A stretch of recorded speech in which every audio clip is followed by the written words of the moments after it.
परिवार बड़ा होना कोई बड़ी बात नहीं है। देखो एक दृष्टांत याद आया, ध्यान से सुनो। सास और बहू बाजार में गए। बाजार में जाने के पश्चात उस सास ने एक अंगूर की दुकान पे पूछा कि क्या भाव है। बोले ये 40 रुपए किलो। बोले ये टूटे पड़े हैं, ये बोले ये 20 रुपए किलो। उसकी बहू पास में खड़ी देख रही, इसकी रेट कम क्यों है? बोले कम कुछ नहीं है, गुच्छे से टूट गए हैं इसलिए। बोले इनकी कीमत 40 रुपए किलो क्यों है? बोले ये गुच्छे से जुड़े हुए हैं इसलिए।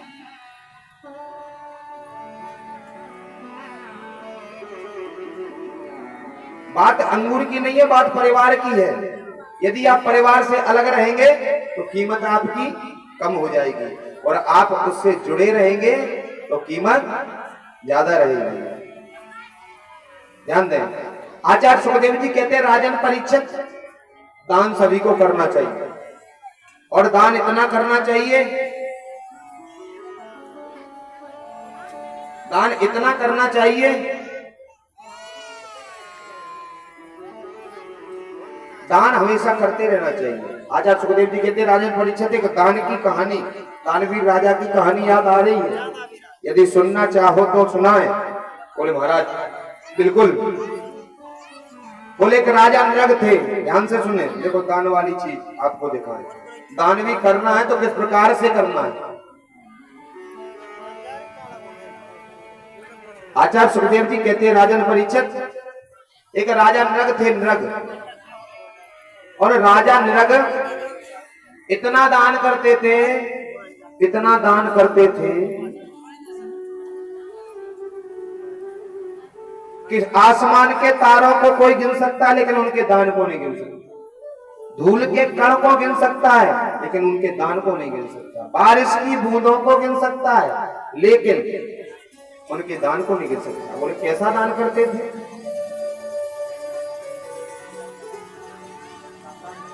ऐसा दान करते थे कि गायों के सींग में सोने के मड़वा कर और चांदी के खुर मड़वा कर दान करते थे, और गायों का ही दान करते थे, और किसी चीज का नहीं। ध्यान देना बच्चों, गायों का दान करते थे लेकिन उन्हें गिरगिट बनना पड़ा।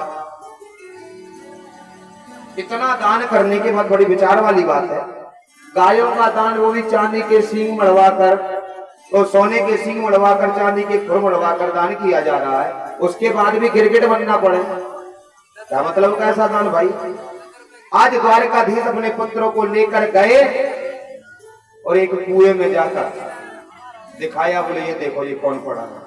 बोले पिताजी गिरगिट। क्योंकि द्वारकाधीश अपने पुत्रों को बताते थे कि संतों की सेवा करनी चाहिए, ब्राह्मणों का सम्मान करना चाहिए, गौओं की सेवा करनी चाहिए और ज्यादा से ज्यादा दान करना चाहिए, लेकिन पुत्र मानते नहीं थे। तो आज द्वारकाधीश एक कुएं के पास जंगल में ले गए जहां पर राजा नृग गिरगिट बन के पड़े हुए हैं। जैसे ही उस गिरगिट से हाथ लगाया, राजन अपने शरीर में आ गए। मनुष्य शरीर में आने से द्वारकाधीश पूछते तुम कौन हो? बोले महाराज मैं राजा नृग।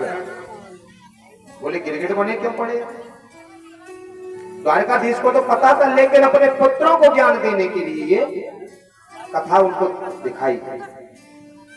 आज क्या कहा? बोले फिर तुम गिरगिट बने क्यों पड़े हो? बोले महाराज मैंने इतना दान किया है, बारिश की बूंदों को कोई गिन लेगा लेकिन मेरे दान को नहीं गिन सकता। आसमान के तारों को कोई गिन लेगा लेकिन मेरे दान को नहीं गिनती। धूल के कणों को कोई गिन लेगा लेकिन मेरे दान की कोई गिनती नहीं। द्वारकाधीश कहते फिर भी तुम गिरगिट बने पड़े हो। इस बात को उनके सारे पुत्र खड़े होकर सुन गए। द्वारकाधीश बोले दान तो महाराज किया लेकिन एक गलती हो गई। बोले क्या? बोले एक गाय मैंने ब्राह्मण को सोने के सींग चांदी के खुर मड़वा के दी, और देने के बाद वो ब्राह्मण ले गया। संकल्प करने के बाद कोई चीज वापस नहीं लेनी चाहिए। यदि आपने किसी चीज का संकल्प कर दिया आचार्य जी, और उसको यदि आप वापस ले लेते हैं तो आप नरक के गामी हैं। ये राजा नरक की कथा हमको बताती है। कैसे? संकल्प कर दिया ब्राह्मण को उस गाय का, ध्यान देना, वो गाय उस ब्राह्मण के यहाँ चली गई और जाने के बाद दूसरे दिन रात्रि काल में वो खिरक में से वो गाय छूट के उसी राजा के यहाँ आ गई। उस ब्राह्मण को दान की थी, वहां से फिर आ गई राजा के यहाँ। वही गाय का दान दूसरे ब्राह्मण को संकल्प कर दिया, लेकिन राजा अभिमानी था, राजा ने। अब दोनों जैसे ही वो उधर से ब्राह्मण आया, बोले मेरी गाय कहां चली गई, कल राजा नरक ने दी थी, और वही गाय दूसरा ब्राह्मण लेता हुआ जा रहा। दोनों आपस में लड़ने लगे। बोले ये तो मुझे दान में दी थी गाय, बोले ये मुझे दी थी। बोले राजा के पास चलो, किसको दान में दी। जैसे ही गए, जाने के बाद राजा से कहा, तो राजा ने कहा भैया दूसरी गाय कितनी भी बनी है महाराज, चाहिए सी का बताओ, संकल्प कर दे। बोले नहीं, मैं यही गाय लूंगा। दूसरा ब्राह्मण बोला, बोले तुमने अभी संकल्प किया मेरे को, यही गाय मैं लूंगा। दोनों में बहस छिड़ गई। राजा अभिमानी था ही, राजा ने कहा इधर लाओ गाय, जाओ दोनों लोग, एक को भी नहीं दिया। संकल्प करने के बाद चीज लौटा ली। ब्राह्मणों ने श्राप दे दिया, हे राजा नरक, तू गिरगिट की तरह रंग बदल रहा है। पहले दान कर देता है, संकल्प कर देता है, और उसके बाद तू वो संकल्प वापस ले रहा है, जा तू गिरगिट बनेगा। तो द्वारकाधीश से कहते हैं, द्वारकाधीश कहते हैं देखो पुत्रो सुन लो, ब्राह्मणों से कभी वैर नहीं करना। ये राजा नरक देखो, इतना दान करने के बाद भी, इतना दान करने के बाद भी गिरगिट बनना पड़ा, क्योंकि संकल्प की चीज वापस ले। भरत भैया ने हमें ये पगड़ी दान में दे दी, अब कहे महाराज हमें वापस करो दे। बोले अब नहीं। बोलो ना राधे, हाँ तो गिरगिट बनना पड़ेगा, अब तुम समझ लो। बोले सारी। दूसरी चीज, राजा नरक कहता है कि मुझे केवल दान का एक ही फल प्राप्त हुआ है, अभिमान की वजह से मुझे गिरगिट बनना पड़ा, लेकिन मैंने जो गायों का दान किया उस दान का यह प्रभाव रहा कि आज द्वारकाधीश साक्षात मेरे सामने खड़ा है। इसलिए आज द्वारकाधीश अपने पुत्रों को समझाते हैं। आचार्य सुखदेव जी कहते हैं, राजन परीक्षित, पांडवों से मेरे गोविंद ने राजसूय यज्ञ करवाया। सारे राजा गए, जरासंध नहीं आया, तो भीमसेन द्वारा जरासंध का उद्धार किया गया। अब यज्ञ में सेवाएं बांट दी। ध्यान देना, महाभारत से जुड़ी कथा फिर से आने वाली है। अभी फिर हम महाभारत में घुसेंगे, जैसे दूसरे दिन हम लोग गए थे। अब यज्ञ में सेवा सबको बांट दी। सेवा बांटने के बाद ध्यान देना भक्तों, अब भाई यज्ञ में भाई बड़ा कार्य है, जैसे अपना भंडारा है, अब उसमें सभी को सेवा करनी है, किसी एक का तो है नहीं है। बोले नहीं, बोले भगत जी करेंगे, या हमारे भरत भैया करेंगे, या उनके परिवार के करेंगे, सबको काम लेना पड़ेगा। ये तो यज्ञ समारोह है, किसी एक का थोड़े ही है। अब कोई कहे भैया हम खाती बाबा मंदिर पे नहीं जाएंगे, हमारी नरेंद्र भगत जी से लड़ाई है, तो ये उसका कहना गलत है। उस खाती बाबा से थोड़ी लड़ाई है, लड़ाई है तो तुम्हारी नरेंद्र भगत जी से है, देवता से थोड़ी लड़ाई है। उसी प्रकार से आज यज्ञ में काम बांट दिया। आचार्य सुखदेव जी कहते हैं, राजन परीक्षित, खजाने का मालिक दुर्योधन को बनाया, दान देने के लिए कर्ण को रखा गया, क्योंकि कर्ण जैसा दानी तो हो ही नहीं सकता है। क्यों नहीं हो सकता है? सुनिए, आइए थोड़ा कर्ण के बारे में चर्चा करें। राजा कर्ण थे, भैया थोड़ा शांति बनाए रखो। आज की कथा और है, जब इतनी आपने 6 दिवसों से इतनी शांति से रसपान किया, पानी की व्यवस्था चल रही है, आपके पास अपने आप आ जाएगी। 1-2 लड़के और बाल्टी ले लें, बेचारे पुजारी जी अकेले परेशान होते रहते हैं। पिछली साल भी इन्होंने जल सेवा ऐसे ही की थी, और जल सेवा और अन्न सेवा सबसे बड़ी सेवा है। भागवत में लिखा है सेवाओं में सेवा जल से। देखा नहीं आपने, जगह जगह प्याऊ लगवाते हैं लोग गर्मियों में, हैं? और रेलवे स्टेशन पे देखो जगह जगह। हमारे ग्वालियर में हमारे यजमान है, पंजाबी लोग हैं, बर्फ डाल के और भगते चले जा रहे हैं ट्रेन में, और जो ट्रेन वाले बोतल निकाले बोतल भर देते तुरंत। वो भरने वाली होती ना, क्या बोलते हो, तेल वेल भरते हैं अपन, उससे तुरंत भर देते हैं, निःशुल्क। ऐसा होता है। आचार्य सुखदेव जी कहते हैं, राजन परीक्षित, जब युद्ध चल रहा था, युद्ध में कर्ण के हाथ और पैर दोनों तोड़ दिए गए, युद्ध भूमि में पड़ा पड़ा करड़ा रहा है।